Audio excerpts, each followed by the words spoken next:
Shalom, o que significa, o que representa o nome Herodias. Marcos capítulo 6, versículo 16 e o versículo 22 diz assim: porquanto mesmo Herodes mandara prender a João e encerrá-lo manietado no cárcere, por causa de Herodias, mulher de Filipe, seu irmão, porquanto tinha casado com ela. Pois João dizia a Herodes: não te é lícito possuir a mulher do teu irmão.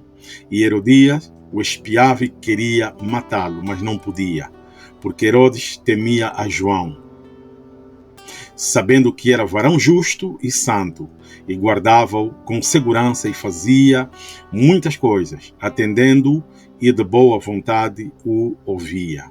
E chegando uma ocasião favorável em que Herodes, no dia do seu aniversário, dava uma ceia aos grandes e tribunos e príncipes da Galileia, entrou a filha da mesma Herodias, e dançou e agradou a Herodes e aos que estavam com ele à mesa.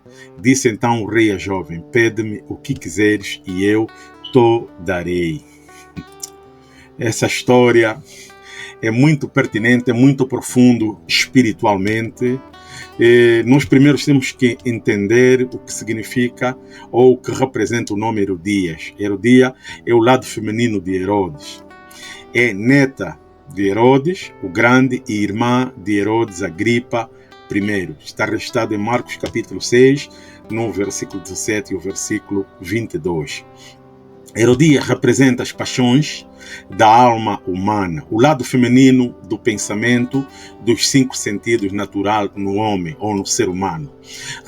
Resiste às acusações de licenciosidade feitas por João Batista, que representa o purificador ou aquele que prepara o caminho. A filha dela, que dança diante do rei, representa as sensações sexuais.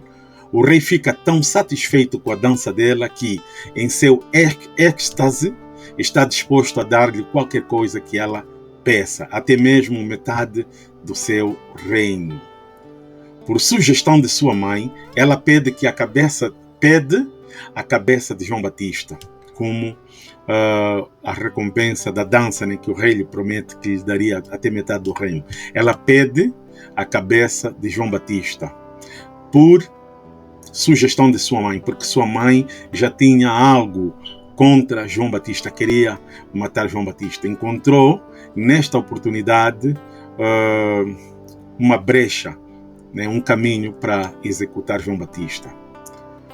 João Batista, que representa o batizador, aquele que batiza, aquele que purifica, o purificador, aquele que prepara o caminho para que Cristo venha. Cristo é a revelação de Deus dentro de nós. Então João Batista vem primeiro para preparar o caminho.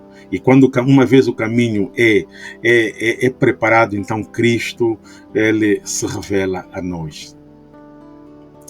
Então, o batizador e purificador seja trazido para ela numa bandeja. Ela pede que João Batista, aquele que batiza, aquele que purifica, aquele que prepara o caminho, a sua cabeça seja trazida numa bandeja.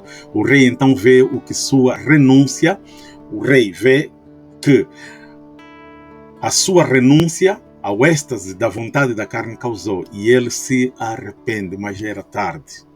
Mas seu juramento tinha que ser cumprido, sua palavra, pensamento foi feito e não pode ser quebrado. Seu juramento tinha que ser realizado. O próximo passo é cortar a cabeça, ou melhor, cortar o entendimento, e seu crânio inanimado dessa natureza sensual e se perde na carnalidade.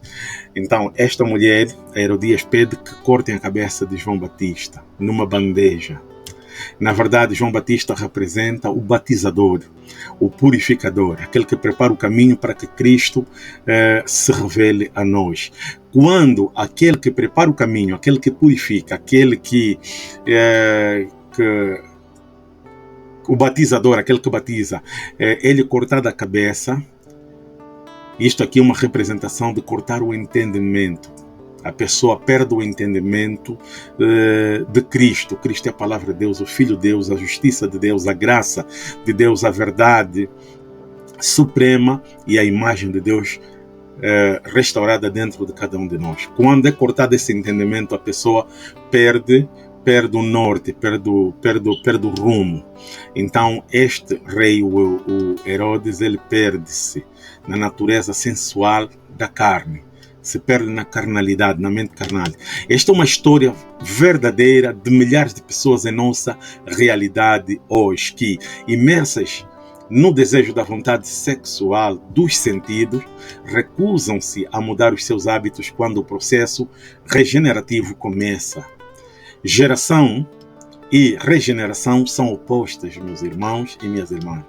Aqueles que vivem sob a lei da geração entregam seu reino à sua descendência e morrem. Aqueles que vivem a partir dos 5 sentidos, somente do mundo natural dos sentidos, eles entregam-se a este sofrimento e acabam morrendo. Aqueles que saem deste Egito, da escravidão da carne, conservam a sua substância espiritual e transmutam, através do pensamento de amor e de sabedoria, em bênção espiritual para as suas próprias vidas, que é o fundamento do novo corpo em Cristo. Através desta conservação e controle da vida e substância divina, eles finalmente alcançam o reino de Deus e sentam-se à direita do Pai com Cristo. Isto não deve ser realizado por um Deus que vive fora de nós, porque na verdade o verdadeiro Deus, o Criador dos céus e da terra, vive dentro de cada um de nós. Ele não vive fora. A religião te ensina que Deus vive fora. Então, isto não deve ser realizado por um Deus que vive fora, um Deus que não é verdadeiro. O Deus verdadeiro vive dentro de cada um de nós. É o que a Bíblia diz. Mas é um trabalho que ocorre dentro do indivíduo, de forma individual, cada um no seu próprio tempo. Deus vive dentro de nós.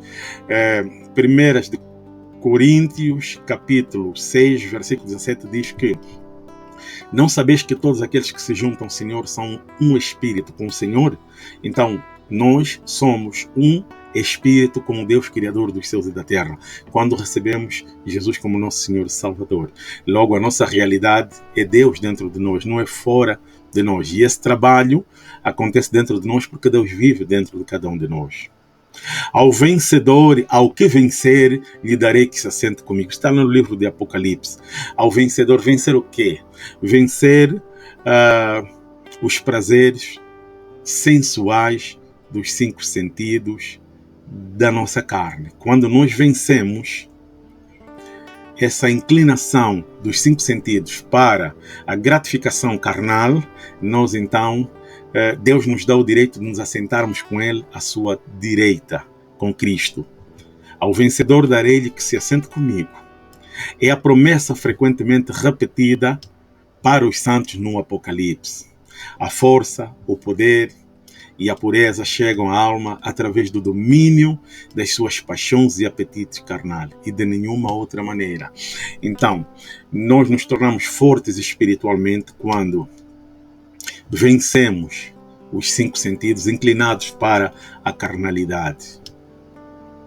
Esta é a lição que nós aprendemos com esta passagem aqui de Marcos capítulo 6, no versículo 17 e o versículo 22, sobre Herodes e Herodias. Nós aprendemos aqui que há algo muito mais profundo do que essa história superficial, onde a mulher tem uma filha que dança e o rei, emocionado pela dança, oferece metade do seu reino e ela, por sugestão da mãe, não recebe o reino, não recebe a metade do reino, mas pede numa bandeja a cabeça de João Batista.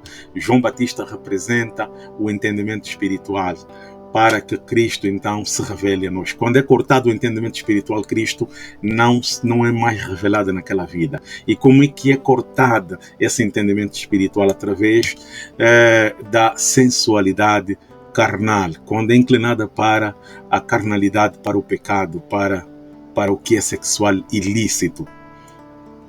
Eu fico aqui hoje com esta palavra, espero que ele tenha esclarecido alguma dúvida, tenha lhe abençoado. Peço que o meu irmão e minha irmã subscreva-se ao nosso canal, abençoe o canal a crescer, compartilhe este vídeo com mais pessoas para que todos nós possamos conhecer a verdade da palavra de Deus de forma profunda e revelada espiritualmente. Deus abençoe a todos de forma grande e tamanha. Shalom.